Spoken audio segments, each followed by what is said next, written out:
എൻ്റെ കല്യാണിക്ക് ഏറ്റവും കൂടുതൽ ഇഷ്ടപ്പെട്ടിട്ടുള്ള ഒരു ബ്രേക്ക്ഫാസ്റ്റാണ് ഇഡ്ഡലിയും സാമ്പാറും. അത് രാവിലെ തന്നെ എണിച്ച് ഇഡ്ഡലി ഉണ്ടാക്കുക എന്നുള്ളത് വളരെ സിമ്പിളായിട്ടുള്ള ഒരു കാര്യമാണ്. പക്ഷേ സാമ്പാർ ഉണ്ടാക്കുക എന്നുള്ളത് എളുപ്പമല്ല. അപ്പോൾ വളരെ കുറച്ച് സാധനങ്ങൾ വെച്ചിട്ട് ഞാൻ പെട്ടെന്ന് തന്നെ കുക്കറിൽ ഒരു സാമ്പാർ ഉണ്ടാക്കിയെടുക്കാറുണ്ട്. അപ്പോൾ അതിന് വേണ്ടിയിട്ടുള്ള സംഭവങ്ങളൊക്കെയാണ് ഈ റെഡിയാക്കി വെച്ചിട്ടുള്ളത്. കുറച്ച് വെണ്ടക്കായും ഒരു തക്കാളി, അതുപോലെ തന്നെ 2 മുരിങ്ങക്കായ, ഒരു ചെറിയൊരു മത്തങ്ങ, ഒരു ഉരുളൻകിഴങ്ങും ആവശ്യത്തിന് പരിപ്പ് എടുത്തിട്ടുണ്ട്. അപ്പോൾ എങ്ങനെയാണ് നമുക്ക് ഈ ഒരു കുക്കറിൽ കിഡിലൻ സാമ്പാർ ഉണ്ടാക്കാൻ നോക്കാം.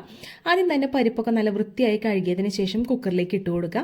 പിന്നെ അത്യാവശ്യം വലുപ്പമുള്ള ചതുരത്തിൽ അരിഞ്ഞിട്ടുള്ള മത്തങ്ങയുടെ കഷ്ണങ്ങൾ കൂടി ഇട്ട് കൊടുക്കുന്നുണ്ട്. കൂടെ തന്നെ ഉരുളൻകിഴങ്ങ് തൊലിച്ചെത്തി കഴുകി വൃത്തിയാക്കി അരിഞ്ഞതും ഇതിലേക്ക് ഒരു കഷ്ണം കായം കൂടി ചേർത്ത് കൊടുക്കാം.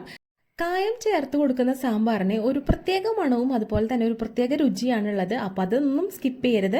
ഇനി നമുക്ക് കുറച്ച് പൊടികൾ ആഡ് ചെയ്ത് കൊടുക്കാം. ഒരു 1/4 ടീസ്പൂണോളം മഞ്ഞൾപ്പൊടി, 2 ടീസ്പൂണോളം മല്ലിപ്പൊടി, എരിവിന് ആവശ്യമായിട്ട് 1 ടീസ്പൂണോളം മുളക് പൊടിയും പിന്നെ കളറിന് ആവശ്യമായിട്ട് 1 ടീസ്പൂണോളം കാശ്മീരി മുളക് പൊടിയാണ് ചേർത്ത് കൊടുക്കുന്നത്.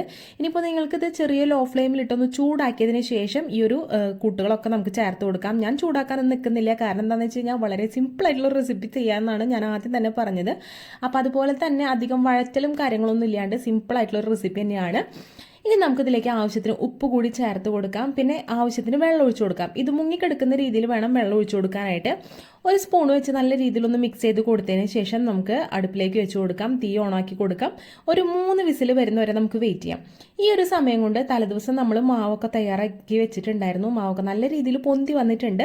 അപ്പോൾ ഇഡ്ഡലിക്കും ദോശയ്ക്കും ഒക്കെ ഇതുപോലെ തന്നെയാണ് മാവ് അരച്ച് വെക്കാറുള്ളത്. ഇനി നമുക്ക് മാവിലേക്ക് കുറച്ച് ഉപ്പ് ചേർത്ത് കൊടുത്ത് നല്ല രീതിയിലൊന്ന് മിക്സ് ചെയ്ത് കൊടുക്കാം. രാവിലെ തന്നെ കുറച്ചധികം ഇഡ്ഡലി ഉണ്ടാക്കി വെച്ച് കഴിഞ്ഞാൽ പിന്നെ വൈകിട്ട് ചായയിലേക്ക് അവർ ഇഡ്ഡലി തന്നെ കഴിച്ചോളൂ കേട്ടോ. അവർക്ക് അത്ര ഇഷ്ടമാണ് ഇഡ്ഡലി, സാമ്പാർ, ചട്നി, ചമ്മന്തി എന്നുള്ള കോംബോ.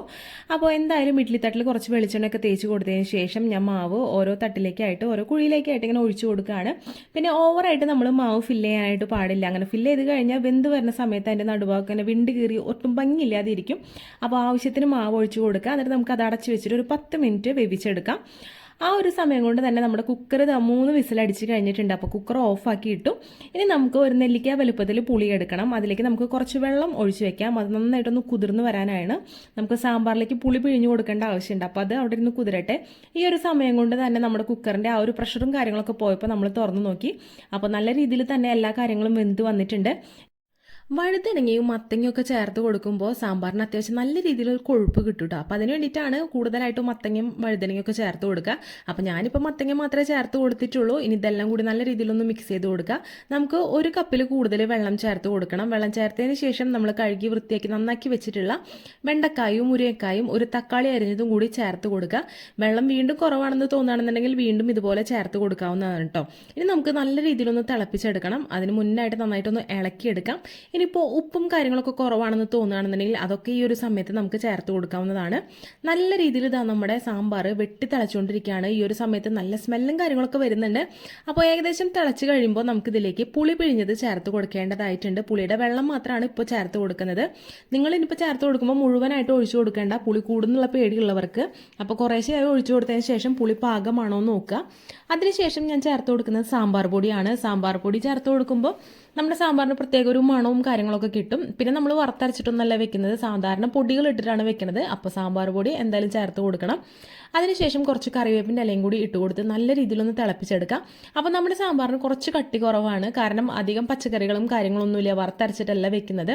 അപ്പോൾ അതുകൊണ്ട് തന്നെ ഞാൻ കുറച്ച് കോൺഫ്ലവർ കലക്കിയിട്ട് ആഡ് ചെയ്ത് കൊടുക്കുകയാണ്. അപ്പോൾ അതും കൂടി ചേർത്ത് കൊടുത്തതിന് ശേഷം ഒന്ന് നല്ല രീതിയിലൊന്ന് ഇളക്കി കൊടുത്ത് നന്നായിട്ടൊന്ന് സാമ്പാർ തിളപ്പിച്ചെടുക്കുക. ഈ വീഡിയോ കാണുന്ന ചിലർക്കെങ്കിലും തോന്നും ഈ ഒരു സാമ്പാറിലെ കോൺഫ്ലവർ ആരെങ്കിലും കലക്കി ഒഴിക്കുമെന്ന്. പക്ഷെ ഞാൻ ചെയ്യാറുണ്ട് കേട്ടോ. ഈ ഒരു സാമ്പാറിനെ പ്രത്യേകിച്ച് കോൺഫ്ലവർ ഒഴിക്കുന്നതുകൊണ്ട് ഒരു ടേസ്റ്റ് വ്യത്യാസമോ അല്ലാന്നുണ്ടെങ്കിൽ ടേസ്റ്റ് കുറവോ ഒന്നും എനിക്ക് ഇന്നേ വരെ ഫീൽ ചെയ്തിട്ടില്ല. നല്ല കിടിലനായിട്ടുള്ള നല്ല കൊഴുപ്പോട് കൂടിയിട്ടുള്ള സാമ്പാർ തന്നെയാണ് ഉണ്ടാക്കിയെടുക്കാറുള്ളത്. ഇനി നമുക്ക് സാമ്പാറിൽ അവസാനം ചെയ്യാനായിട്ടുള്ളത് സാമ്പാർ കാച്ചിയെടുക്കുക എന്നുള്ളതാണ്. അപ്പോൾ കുറച്ചധികം തന്നെ വെളിച്ചെണ്ണ നമ്മൾ എടുത്തിട്ടുണ്ട്.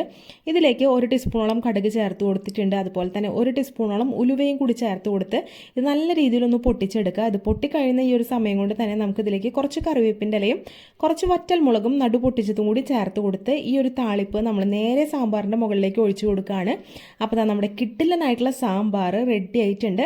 ഇനിയിപ്പോൾ സാമ്പാർ നമ്മൾ റെഡിയാക്കി കഴിയുമ്പോൾ വീണ്ടും നമുക്ക് കട്ടി കുറവൊക്കെ ഫീൽ ചെയ്യുകയാണെന്നുണ്ടെങ്കിൽ നിങ്ങൾ ഒട്ടും വിഷമിക്കേണ്ട. സാമ്പാർ ഒന്ന് ചൂട് ആറി വരുന്ന ആ ഒരു സമയം കൊണ്ട് തന്നെ നമ്മുടെ കോൺഫ്ലവർ ഒക്കെ ഒഴിച്ചുള്ളത് കൊണ്ട് തന്നെ സാമ്പാർ അത്യാവശ്യം കട്ടിയായിട്ട് തന്നെ ഉണ്ടാവും. അപ്പോൾ നല്ല കിടിലനായിട്ടുള്ള സൂപ്പറായിട്ടുള്ള സാമ്പാറും ഇഡ്ഡലിയും ഒക്കെ അതാ റെഡി ആയിട്ടുണ്ട്. പിള്ളേർക്ക് ഇന്ന് നല്ല അടിപൊളി ബ്രേക്ക്ഫാസ്റ്റാണ് ഞാൻ ഉണ്ടാക്കിയിട്ടുള്ളത്. അപ്പോൾ അതാ എൻ്റെ ഇഡ്ഡലി റെഡിയായെന്ന് അറിയാൻ വേണ്ടിയിട്ട് ഞാൻ വെറുതെ ഒരു ഈർക്കിളി വെച്ചിട്ട് കുത്തി നോക്കുകയാണ്. അപ്പോൾ ഇഡ്ഡലിയുടെ ഉൾഭാഗമൊക്കെ നല്ല രീതിയിൽ വെന്ത് വന്നിട്ടുണ്ട്. അപ്പോൾ അതാ പെർഫെക്റ്റ് ആയിട്ടുള്ള നല്ല കിടിലനായിട്ടുള്ള സോഫ്റ്റ് ആയിട്ടുള്ള ഇഡ്ഡലിയും ഞാൻ തയ്യാറാക്കിയിട്ടുണ്ട്. അപ്പോൾ തീർച്ചയായിട്ടും നിങ്ങൾക്ക് എല്ലാവർക്കും വീഡിയോ ഇഷ്ടപ്പെടുന്നു വിശ്വസിക്കുകയാണ്. അപ്പോൾ സാമ്പാർ ഇതുപോലെ ഉണ്ടാക്കി നോക്കാത്തവരുണ്ടെന്നുണ്ടെങ്കിൽ തീർച്ചയായിട്ടും ഉണ്ടാക്കി നോക്കുക. കാലത്ത് തന്നെ നമ്മൾ ജോലിക്ക് പോകുന്നവർക്കൊക്കെ പെട്ടെന്ന് സാമ്പാർ ഉണ്ടാക്കിയെടുക്കാൻ പറ്റുന്ന ഒരു കിടിലനായിട്ടുള്ളൊരു മെത്തേഡാണ് ഞാൻ കാണിച്ചിട്ടുണ്ടായിരുന്നത് കേട്ടോ. ഒരുപാട് പാത്രങ്ങളൊന്നും വേണ്ട, ഒരുപാട് കാര്യങ്ങളൊന്നും ചെയ്യേണ്ട. 2-3 സാമ്പാറിൻ്റെ ആ ഒരു പച്ചക്കറികളും അതുപോലെ തന്നെ കുറച്ച് കോൺഫ്ലവറിൻ്റെ പൊടിയും പിന്നെ അല്ലറ ചില്ലറ സാധനങ്ങളൊക്കെ ഉണ്ടെന്നുണ്ടെങ്കിൽ നമുക്കിതുപോലെ നല്ല കിടിലനായിട്ടുള്ള ഒരു സാമ്പാർ തന്നെ തയ്യാറാക്കിയെടുക്കാം. അപ്പോൾ എല്ലാവരും വീഡിയോ കണ്ട് സപ്പോർട്ട് ചെയ്യുക. നിങ്ങളുടെ വിലയേറിയ അഭിപ്രായങ്ങളൊക്കെ കമൻറ്റ് ബോക്സിൽ കമൻറ്റായിട്ട് അറിയിക്കാം. അപ്പോൾ അടുത്തൊരു കിടിലൻ വീഡിയോ ആയിട്ടോ വ്ളോഗായിട്ടോ എന്തെങ്കിലുമൊക്കെ ആയിട്ട് നമുക്ക് ഇനിയും കാണാം. അതുവരേക്കും ബൈ.